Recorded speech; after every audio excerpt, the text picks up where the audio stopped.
I'm really, really excited to have you with us here today at Oikos. For everybody out there, I'd like to introduce Kathy. Well, actually, Kathy, why don't you just introduce yourself and tell the people who you are and what you're doing here today? Okay. Hello, I'm Kathy LaCordia. I started home educating my children in 1996. I have 4 children. At first, we started just with the younger 2, and my husband said that if it works, we can take the other 2 out of school, which we duly did. My youngest is now 24, so I haven't been in the home education game now for the last 5 years. So I would call myself a veteran homeschooler. And that's exactly why you're here today. So I'm really excited to have you here because we've walked a long journey together, you and I, from the start. And we should have a cup of tea with us, but we had tea just before we came in the studio. So what I want to do is I want to ask you a few questions today that I keep hearing repeatedly.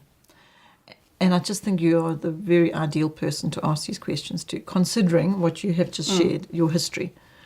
And the main question, number 1, would be, do you regret having home educated, and would you do it again? I have no regrets about home education, and I would definitely do it again. Well, can you tell us why? Well, I mean, why is that your answer? Looking back, as veteran homeschoolers, we had a hard time because we had to blaze the trail as well as walk it. So there were difficult decisions to be made, and it wasn't always easy. And when I say I have no regrets about home education, I don't regret home educating, but there's definitely some regrets about the way I did it. But we'll speak about that later.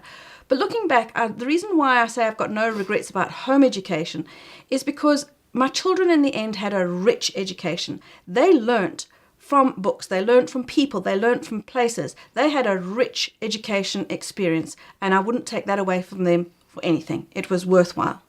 Kathy, last night we were chatting, and something that really stood out to me was when you said that your 4 children are best friends.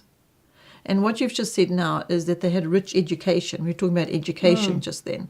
And that is so. That's what we all have experienced, this incredible education that our children have received, and that wasn't even necessarily our goal. Our goal was the family unity, and what you told me last night really stood out, that your children are the best of friends, that they're each other's best friends. Can you talk to us a little bit about that? Would you call that one of the values of, or one of the reasons why you don't have regret? Yes, that is one of the reasons.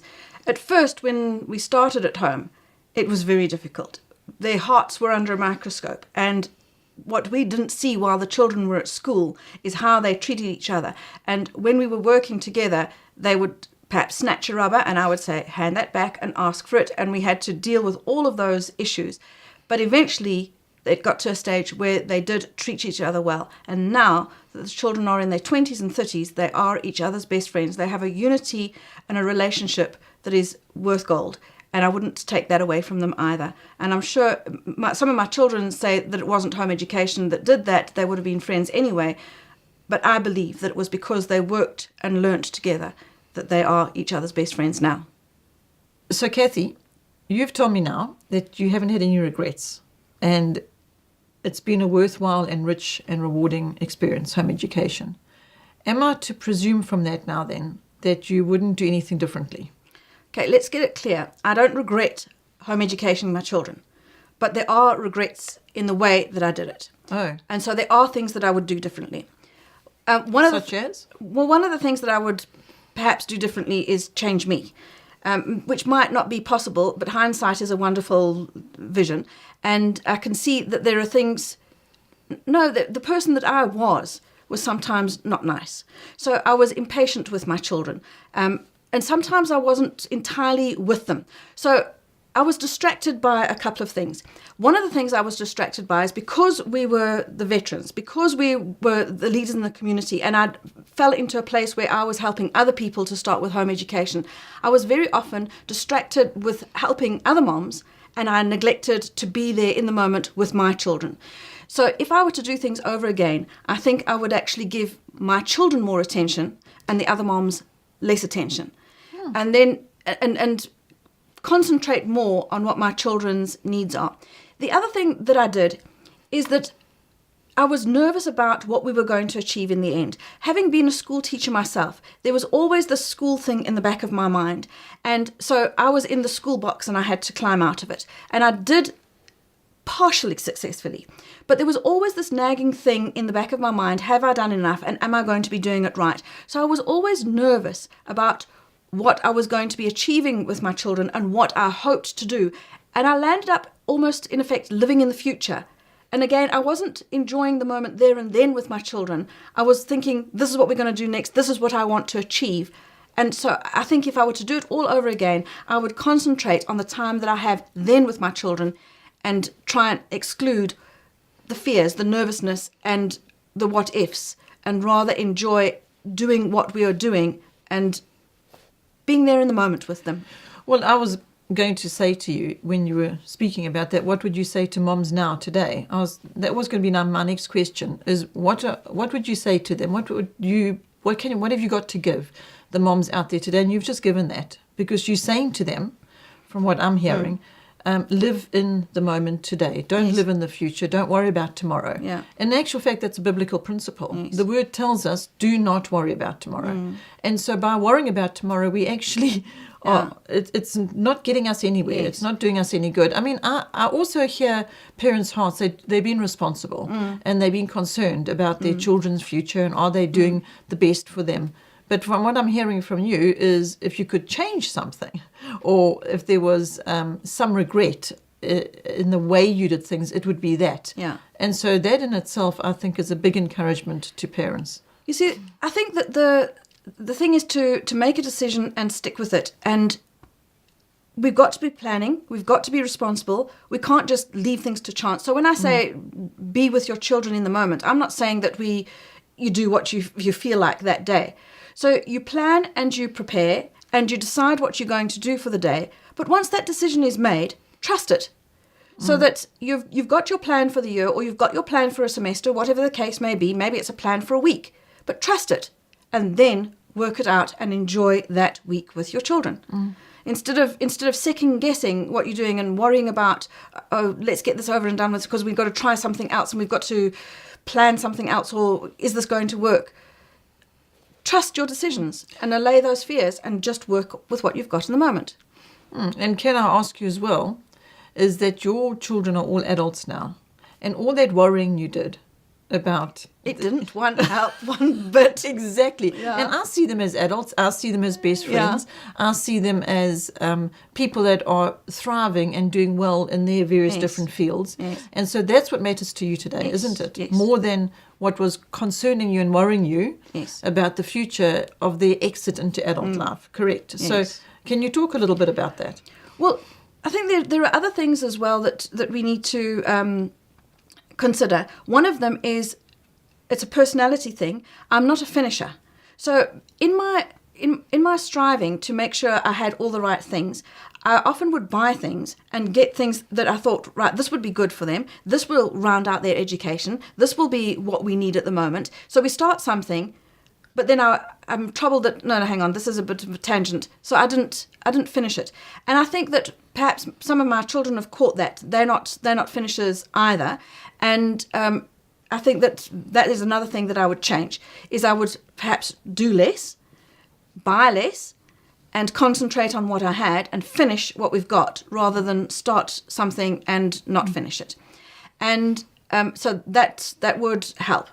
And then the other thing, I would definitely spend less. I think that there are times where it's right to buy things in the moment. We had a book warehouse where they imported loads and loads of good books from England, and they're obviously printing overshots and things like that. And I bought a lot of good novels, which we read. Bought a lot of reference books. Some of the books that I got, we really made use of. But some of the books that I got just sit on the shelf. And the only thing that I've got to show for it is a guilty conscience because it's money not well spent.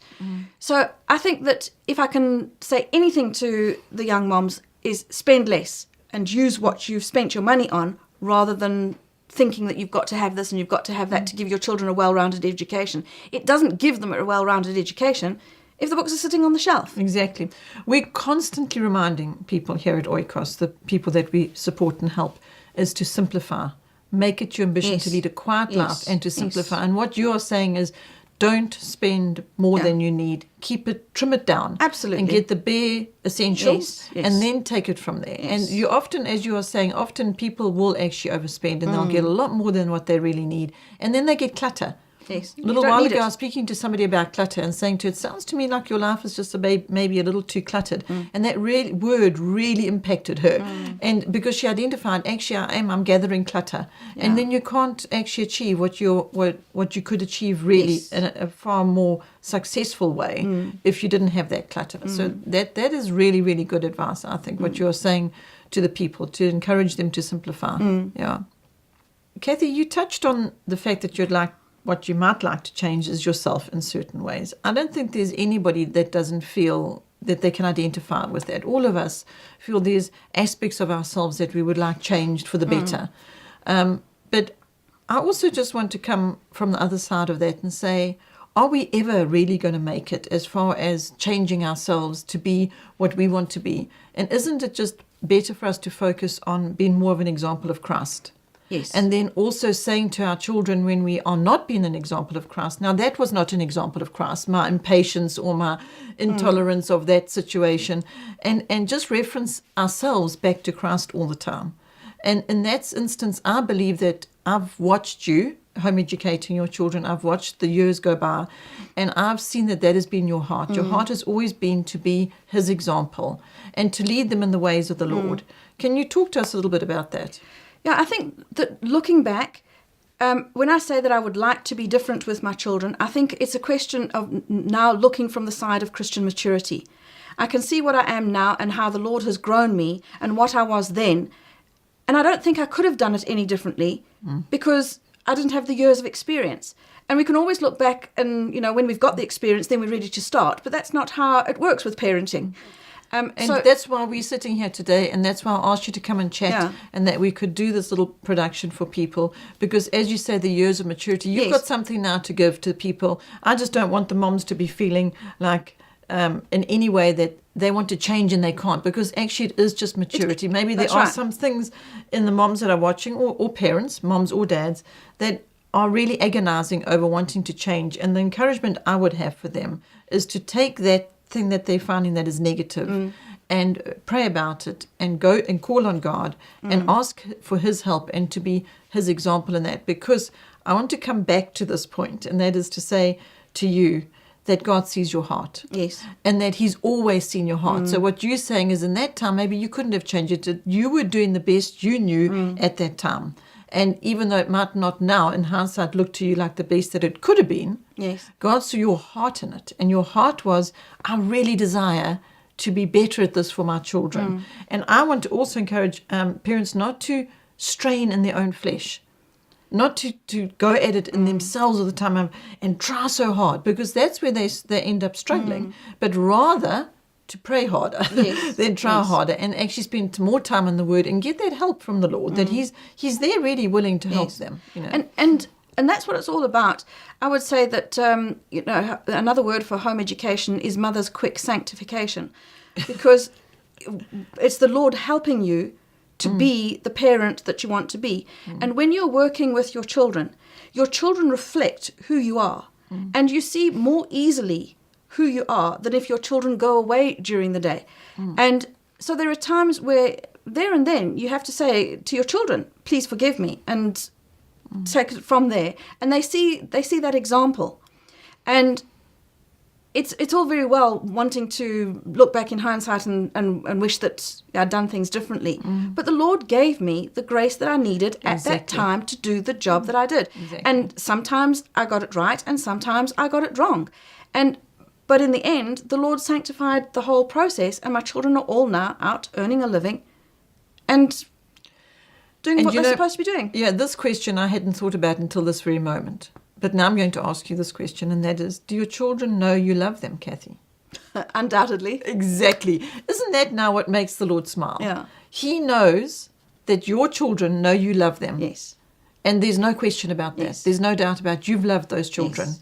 And you've given them your best at all times, Yes. even when you feel your best wasn't the best that Yes. you wanted to give them. So he looks at the heart, and he knows those children who are now adults, Yes. and I know them all personally, and I know that they don't have a question about their parents' love for them. They know their mom and dad Yes. love them and will sacrifice for them and be there for them. You were just telling me last night about your whole car story in your family and the sacrifice you've made for the sake of one of your children who's now adults needs, and how that has grown your relationship with your husband. And I mean, I just thought, there's an example. Sacrifice and growth in relationship. And you, right in the beginning of us chatting, we spoke about your children's relationship and how they're best friends. And I see that as one of the greatest rewards of home education, is what happens in relationships. Not just relationships in uniting the family, but in relationship with the Lord as well. Yeah, like you were saying, it's been sanctified. But let's be real as well, is that our relationship, the relationship that I have with my children, it's not always been a bed of roses. There are a couple of my children that rebelled against the idea of home education, and a couple of my children that when I persuaded them that, no, I didn't persuade them, I told them that we were going to continue with home education and school wasn't an option. And they didn't like me much for that. And so there were times when, I was not their best friends, and I was not even a likable mommy to them, because I was making decisions for them that they didn't like. And only in hindsight now, one of my children said, "Mom, I didn't like you much, but I will always love you, and I know that you've loved me." And so they see that the decisions that I've made were for their best interest.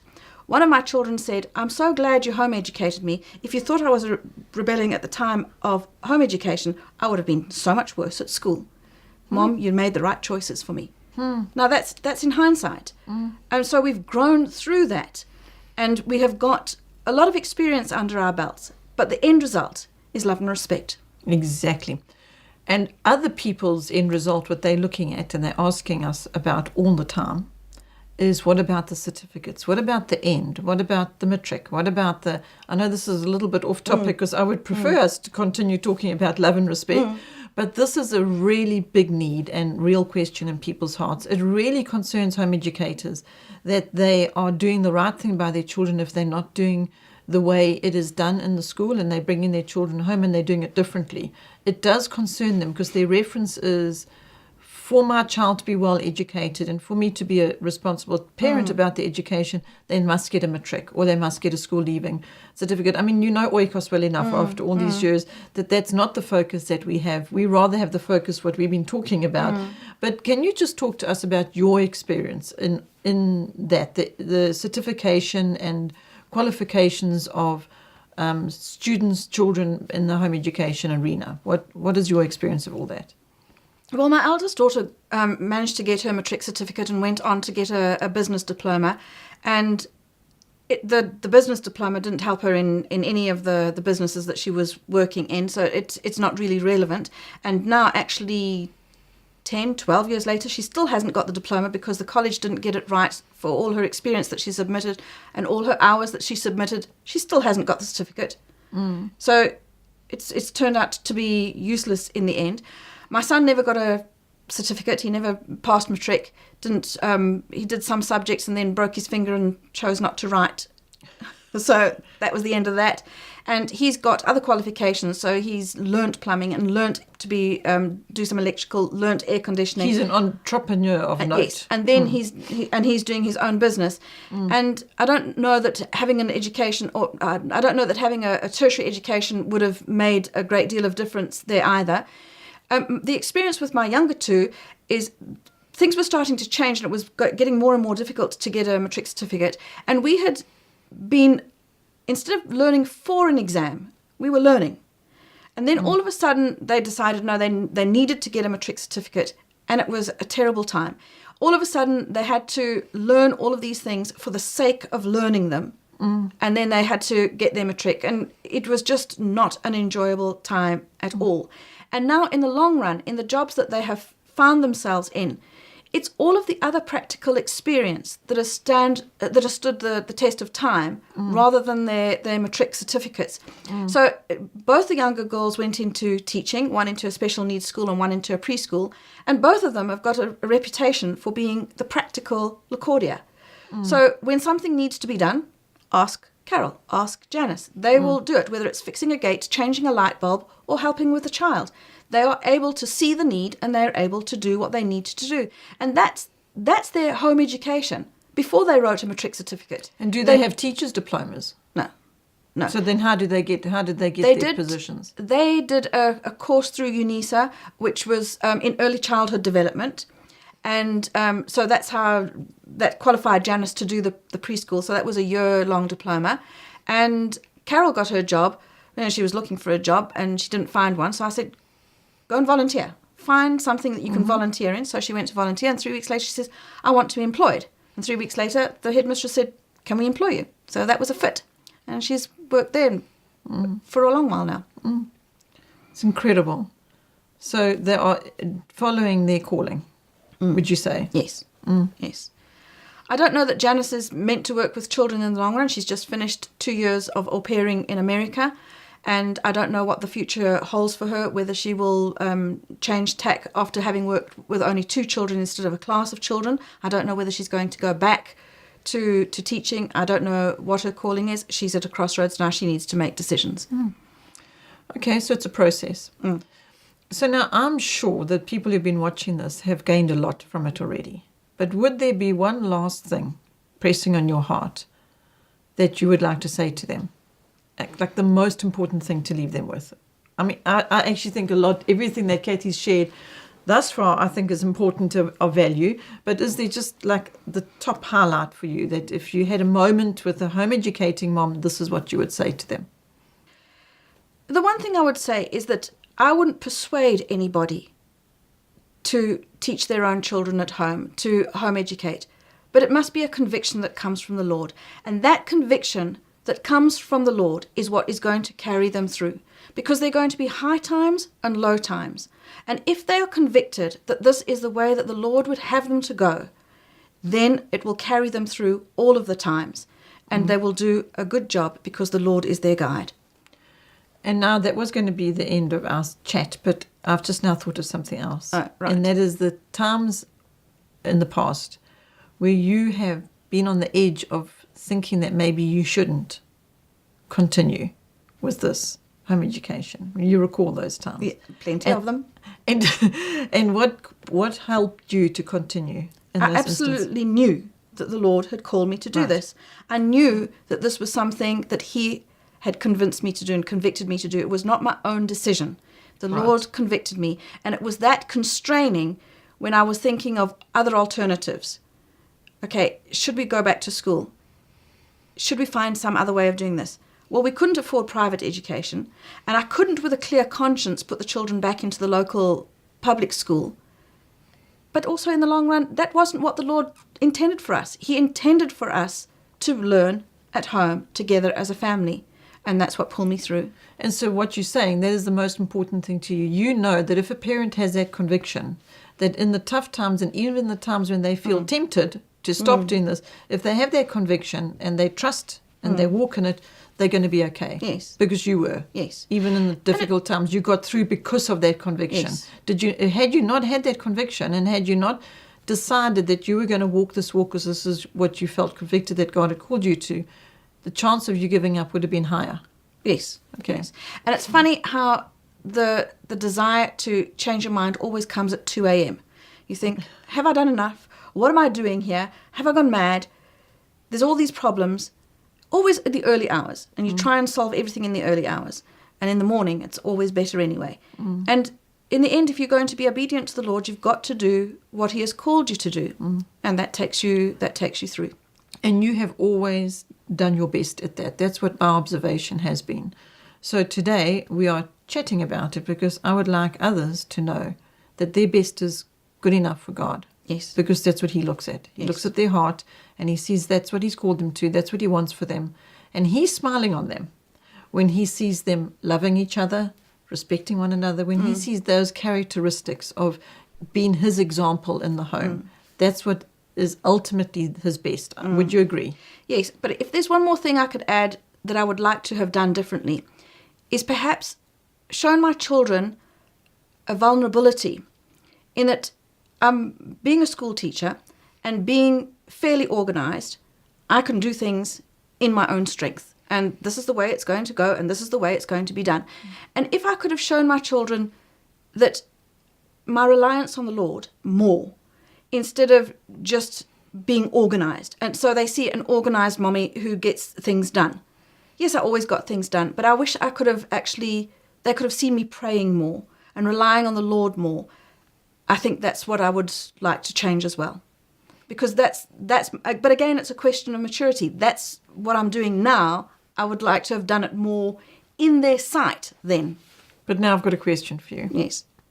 If I went to any one of your children, all 4 of them individually, and I asked them, what is their experience of their mother spiritually? I believe the answer I'm going to get from them is that you walk with the Lord. Yes, so they would say that. They know that to be true. Yes. Right. Yeah. So you see, that's the example they've seen. So you're saying you would have liked them to have seen more of that example. Yes. What I'm saying is they're adults and they know that is the example that they have seen. There's no question in their minds. They don't have to think about it for a minute. No. They know that you have walked a walk with the Lord. Yes. And they've often expressed it in a way that, Mom, we're glad you're different. Because they see all of the problems that their friends, their worldly friends have, and they see the families that are falling apart, and they see people and the problems that they cause for themselves when they don't walk with the Lord. And 2 of my children have actually said, Mom, we're glad you're different. One last thing, though. Your experience of home education is completely different to mine. And I don't want anything that we've said today to be in any way prescriptive. All of the moms are unique. All of their families are unique. Their children are unique. Their situations are unique. And everybody has to forge their own way and their own unique experience of home education. So they need to take from us what they want to take from us and what is necessary in their situation. But in no ways must we presume to be prescriptive about anything that we give to them. Yeah, I'm so glad you added that last bit, Kathy, because I'm sure people who know Oikos well enough hear us beat that drum over and over. This is not a prescription. We will not be prescriptive to you. We can't tell you what's best for your children. And what you and I were chatting about earlier is when you said, we were talking about how different your walk was to my walk and how incredibly uniquely different they were. My location was so different to yours. The demands in my life were different to your life. And at the end of the day, what have we come out with? We've come out with adult children where we have relationship with, love and respect, walk with the Lord. That's what has mattered. And so I think at the end of the day, all what we share with people, what we hope, I'm presuming now you can agree or disagree, we're hoping that what they're going to take from it is something that's going to help them in their personal situation and their unique circumstances. And mostly what they'll take from it is a reminder to get to God and to put Him as front and center at all times. I'm really grateful that you added that last bit because it's really essential that we remind them that this is not prescriptive. It's been a long time that I've been wanting you to come and sit here and chat with us because I know that you've got a lot to give. And I know that now that your children are all adults, you feel as though, well, I'm not in the home educating lifestyle anymore. I'm not at home educating, but yet here you are talking to hundreds of home educators and you've given them a lot today. And I've known that is something I wanted to get in place for a long time. And I actually think we should do it again. I think you need to come back and have a visit and we'll have another chat later on. I'll gather some more questions. So the moms and dads out there who are watching, if you've got questions that you would like to ask specifically to Kathy or just veteran home educators, let us know, because then we will have another time where we can sit and chat and talk to you together about home education. So I just want to thank you for coming, and I want to thank you for the great value and richness that you have given. You see, you continue to give. You continue what God has done in you, and what He's done through all the years is something that you're able to keep on giving. So don't stop giving. I know, I don't doubt it. I'm sure you're going to agree with me that what Kathy has given today has been rich and rewarding, and I'm sure you're going to be able to take something of it, and it's going to bless you and enrich you and help your walk in home education. So we thank you for watching, and thank you, Kathy, for coming. My pleasure. Okay, bye.